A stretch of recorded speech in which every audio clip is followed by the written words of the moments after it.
मैंने कैसे शुरुआत की या स्कूल में थोड़ा सा दिमाग में था। तो हाँ, स्कूल में थोड़ा सा कहीं सोचा था, कहीं शायद पढ़ लिया होगा, कहीं सुन लिया होगा कि नहीं IAS ऑफिसर नाम की कोई चीज़ होती है। लेकिन तब ये भी नहीं पता था कि यार UPSC नाम की कोई एग्ज़ाम है, सिविल सर्विस एग्ज़ाम है, उससे और भी पोस्ट में आप सिलेक्ट हो सकते हैं, ऐसा कुछ नॉलेज नहीं था। जब मैं अपने कॉलेज लेवल में आई, जब कॉलेज में एडमिशन लिया, मैंने भोपाल से ही प्राइवेट इंजीनियरिंग कॉलेज से केमिकल इंजीनियरिंग किया है। और उस दौरान मुझे जब मैंने सोचना शुरुआत की कि क्या बनना है, कंटेम्पलेट किया कि एग्जैक्टली क्या करियर चाहती हूँ, तो लगा कि यार कहीं जो पुरानी ड्रीम थी, एक जो सपना था, वो अभी उसको सामने लाना चाहिए। फिर इस बारे में और पढ़ा और तब खान स्टडी ग्रुप भोपाल में सेंटर वहाँ पे जैसे शुरू हो गया था, तो मेरा जो फाउंडेशन कोर्स है मैंने वहाँ से किया। और इस एग्ज़ाम के बारे में जो चीज़ें मुझे 1-2 साल में समझ में आई हैं, वो कुछ चीज़ें मैं आपसे शेयर करना चाहती हूँ। सबसे पहली चीज़ जो पहले जय और रचना हम दोनों बोल चुके हैं कि कंसिस्टेंसी। आप अगर दिन में, कई बार हमसे सवाल पूछते हैं कि आप कितने घंटे पढ़ाई करते हैं, तो देखिए घंटे मैटर नहीं करते। कोई 17-18 घंटे हमें नहीं पढ़ना है, इतना हम पढ़ भी नहीं सकते। एक दिन पढ़ सकते हैं, दूसरे दिन नहीं पढ़ पाएंगे। 5 से 6 घंटे ही आपको देने हैं या उतने निकालने हैं, पर वो जो वक्त आप अपनी पढ़ाई को देते हो, वो कंसिस्टेंटली आपको रोज़ उतना ही अपने पढ़ाई को देना है। Consistency is the key, that is the first and the most important thing जो आपको ध्यान में रखनी है। दूसरी चीज़ इस एग्ज़ाम में मुझे लगता है इक्वली इम्पॉर्टेंट है, क्योंकि ये जर्नी लंबी होती है। जैसे एग्ज़ाम ही 1 साल तक चलती है, आप प्रीलिम्स देते हैं, फिर आप मेंस देते हैं, आप इंटरव्यू में जाते हैं पर्सनालिटी टेस्ट के लिए, तो एग्ज़ाम 1 साल तक खुद चलती है। उसके पहले मान लीजिए आप 1-1.5-2 साल पहले से प्रिपेयर कर रहे हो, तो ये जर्नी काफ़ी लंबी रहती है। उस जर्नी में मेंटली अपने आप को मोटिवेट रखना, अपने आप को बूस्ट करते रहना, वो भी इक्वली इम्पॉर्टेंट है। और इसीलिए अपने आप पर भरोसा बेहद ज़रूरी है। You need to have a faith in yourself कि अगर आपने इसमें कदम रखा है, अगर आपने सोचा है कि आप सिविल सर्विस एग्ज़ाम देना चाहते हैं और देंगे, तो आपको ये ठान के उसमें जाना है कि हाँ, मैं ये कर सकता या कर सकती हूँ। ये एक अपना मोटिवेशन, अपने साथ एक फेथ, बिलीफ अपने ऊपर आपको हमेशा रखना है। कमिंग टू प्रेपरेशन की कैसे तैयारी करनी है, बहुत सारी बातें आप सुन चुके हैं कि आंसर राइटिंग में कैसे करना होता है, आंसर राइटिंग का स्ट्रक्चर कैसा होना चाहिए। तो मैं शुरू में सबसे पहले ये कहूँगी कि मेरे प्रिपरेशन का बेस 2 चीज़ें रहीं। पहला था करंट अफेयर्स। करंट अफेयर्स इसलिए मैंने उसी से शुरुआत की क्योंकि करंट अफेयर्स सबसे इंटरेस्टिंग पार्ट होता है। कई बार आपको हिस्ट्री कभी बोरिंग लगेगी, कई बार आपको लगेगा ज्योग्राफी इतना, कभी हर किसी के अपने अपने फेवरेट्स होते हैं। तो मुझे वो 2 सब्जेक्ट्स लगते थे कि यार इतना मन नहीं करता है, लेकिन न्यूज़पेपर्स और करंट अफेयर्स में जो भी नया चल रहा है वो मुझे हमेशा इंटरेस्टिंग लगता था। इंटरनेशनल रिलेशंस में क्या हो रहा है, क्या सोशल रियलिटीज़ हैं, कहाँ क्या हुआ, उसका क्या इम्पैक्ट पड़ेगा एडमिनिस्ट्रेशन पे और हमारी कंट्री पे, तो उसको आप अपना एक बेस बना सकते हो। आप करंट अफेयर्स बेस्ड प्रिपरेशन कर सकते हैं, इसलिए भी क्योंकि अगर आप मेंस एग्ज़ाम देखेंगे तो काफ़ी डायनामिज्म आ गया है, केवल प्रीलिम्स में नहीं बल्कि जनरल स्टडीज़ पेपर 2, पेपर 3 में भी आप देखेंगे कई सारे ऐसे सवाल हैं जो करंट इवेंट्स से इंस्पायर्ड होते हैं, उन पे बेस्ड रहते हैं। तो जब आप न्यूज़पेपर बेस्ड, करंट बेस्ड पढ़ाई करते हैं तो वो आपका प्रिपरेशन वहाँ से भी कवर हो सकता है। दूसरी जो चीज़ मैंने जिस पे बहुत फोकस किया वो थी आंसर राइटिंग। तो आंसर राइटिंग का जैसे खान सर बता रहे थे कि आंसर राइटिंग की प्रैक्टिस बहुत की, तो उसके पीछे मेरा ये था कि जब मैं हमेशा प्रीलिम्स का कोई भी पेपर टेस्ट देती थी, हम मॉक टेस्ट देते हैं, तो मॉक टेस्ट देती थी तो हमेशा मेरे मार्क्स करीब 90 to 110, 120, इससे ऊपर मेरे कभी मार्क्स नहीं जाते थे। तो मुझे हमेशा ये डर था कि यार प्रीलिम्स में कहीं मेरा कुछ, क्योंकि कट ऑफ भी इसी कुछ रेंज में जाता है, तो हमेशा लगता था कि यार कुछ गड़बड़ यहाँ ना हो जाए। लेकिन जब मैंने आंसर राइटिंग की और मेंस एग्ज़ाम के बारे में जाना, तब मुझे लगा कि आंसर राइटिंग एक ऐसी चीज़ है, मेंस एक ऐसा फेज़ है सिविल सर्विस एग्ज़ाम का जहाँ पे आप अच्छे से तैयारी कर सकते हैं। And if you have written the answers, if you know कि you have covered the points well, if you have included उसमें कुछ आपने facts, international reports, government schemes, आपने कुछ ऐसे उसमें सॉल्व भी डाला है, तो जो रिज़ल्ट आएगा वो सेटिस्फैक्ट्री ही आएगा, अच्छा ही आएगा। तो मेंस एक ऐसा पार्ट है जिस पे आप काफ़ी बैंक ऑन कर सकते हो।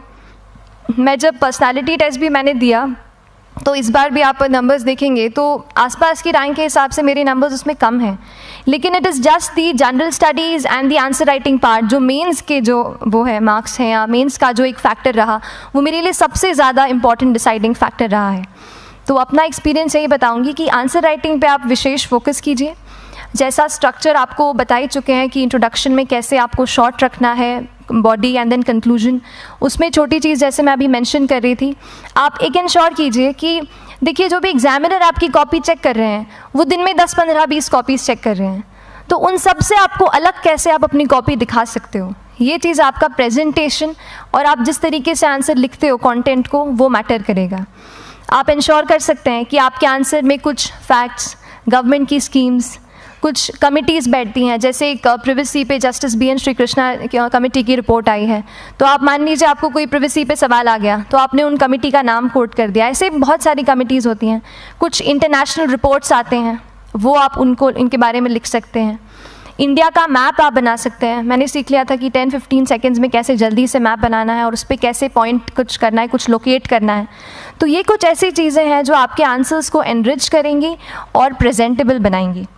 तो इस तरीके से आंसर्स पे जैसे हम क्लास करते हैं, लेकिन उसके साथ साथ आपको ये कोशिश करनी है कि 1 से 2 आंसर पर डे आपको ज़रूर लिखने ही लिखने हैं, apart from the test series that you are doing. Answer writing से 2-3 चीज़ें होती हैं, ना केवल हमारी एक लिखने का हमें समझ आता है हम क्या लिखते हैं कैसा है, पर हमारा कॉम्प्रिहेंशन भी इम्प्रूव होता है। हमें कितना समझ में आया वो भी हमें खुद समझ आता है जब हम आंसर्स लिखते हैं। और इसीलिए आंसर राइटिंग पे आप फोकस कीजिए, 1 से 2 आंसर ज़रूर लिखिए। और आंसर राइटिंग के बाद the third pillar of my preparation जो काफ़ी इंपॉर्टेंट जिसने रोल प्ले किया, that was tests and test series and mocks. देखिए हम पढ़ रहे हैं यहाँ पर, I will also come to the point कि हम कैसे दिल्ली, भोपाल और इंदौर में प्रिपेयर करके बिना दिल्ली जाए हम कैसे कर सकते हैं, I will come to that point. पर उसके पहले टेस्ट की थोड़ी बात कर लेती हूँ कि टेस्ट देना क्यों ज़रूरी है। हम ये जो एग्ज़ाम दे रहे हैं सिविल सर्विस की, एक ऑल इंडिया लेवल एग्ज़ाम है and this cut throat competition. तो उसके लिए आप केवल पढ़ते रहें, सारी बुक्स, मटेरियल्स, स्टैंडर्ड, ये करंट का सब पढ़ लें, लेकिन अगर आप ये नहीं जज कर पाए कि आपका क्या लेवल है at an all India level, तो चीज़ें समझ में आप नहीं, मतलब आप आगे नहीं बढ़ पाएंगे या सही डायरेक्शन नहीं पकड़ पाएंगे। तो इसलिए आप टेस्ट से घबराइए मत। कई बार टेस्ट का इनर्शिया होता है, ऐसे लगता है कि जब तक पूरा सिलेबस कंप्लीट नहीं कर लूँ तब तक टेस्ट नहीं दूंगा, लेकिन सच में बात ये होती है कि जब तक हम GS के मतलब पेपर देने अंदर भी घुसते हैं ना, तब भी उस सेकंड पे लग रहा होता है कि कुछ छूट गया है हमारा। तो ये चीज़ होगी ही, इसीलिए ये मैं कभी मत सोचिए कि जब तक पूरा सिलेबस नहीं कर लूँ टेस्ट नहीं दूंगा। जैसे आपका एक थोड़ा बेस बन जाता है प्रिपरेशन का, आप टेस्ट दीजिए, चाहे वो प्रीलिम्स का MCQ का टेस्ट हो या मेंस का राइटिंग स्किल की प्रैक्टिस हो, टेस्ट पे आप फोकस कीजिए। उसके बाद टेस्ट केवल देने के लिए नहीं देना है, उसको एनालाइज भी अच्छे से करना है। When you get the answer hints, when you get the answer keys, analyse properly कि आपकी क्या गलती हुई है और उससे भी सीखने की कोशिश कीजिए कि क्या कुछ नया मुझे इस टेस्ट पेपर से या इस आंसर कॉपी से मिल सकता है। तो इस तरह से टेस्ट पे भी आप फोकस कीजिए। And I will come lastly to the point कि जब मैंने प्रिपरेशन शुरू की थी अपने कॉलेज के 2nd ईयर 3rd ईयर आते आते, तो मन में बहुत सारे फियर्स थे। मैं भी एक नॉर्मल फैमिली से हूँ, मेरे फैमिली में किसी ने आज तक सिविल सर्विस का पेपर भी नहीं लिखा था, तो मन में बहुत सारे फियर्स थे, डाउट्स थे, क्या होगा, कैसे होगा। तो हो सकता है आपके मन में भी ऐसा हो। और हम जैसे यहाँ रहते हैं, हम सोचते हैं कि दिल्ली जाना तो सबसे ज़रूरी है, उसके बिना तो ये एग्ज़ाम हो ही नहीं सकती। तो उस पर मैं एक चीज़ बताना चाहूँगी कि जैसे KSG जैसे इंस्टीट्यूट हैं, जो फैकल्टी भी हमें वही मिलती है जो दिल्ली में पढ़ा रहे हैं, तो ये एक बहुत पॉजिटिव पॉइंट है कि क्वालिटी का कोई दिक्कत नहीं आएगी। बस एक चीज़ है, आप ज्वाइन करते हैं class, that will only provide you a direction. वो आपका रास्ता दिखा सकते हैं आपको कि इस रास्ते पर आपको चलना है, लेकिन चलना उस रास्ते पे आपको खुद है। You have to work on your own. कभी ये मत सोचिए कि मैं वहाँ नहीं जा पा रहा हूँ तो नहीं हो सकता, यहाँ है, तो हम एक्सक्यूज़ेस बनाते हैं। कई बार चैलेंजेस आते हैं। तो मैंने कॉलेज के साथ प्रिपरेशन की, तो उसमें भी काफ़ी दिक्कत आती थी। कभी कभार कॉलेज की एग्ज़ाम होती थी तो इसमें मैं अपना उतना वक्त नहीं दे पाती थी। तो उस मोमेंट पे फिर प्लानिंग ने मुझे बहुत हेल्प किया कि हम किस तरीके से अपने कॉलेज के एग्ज़ाम के लिए प्लान कर लें।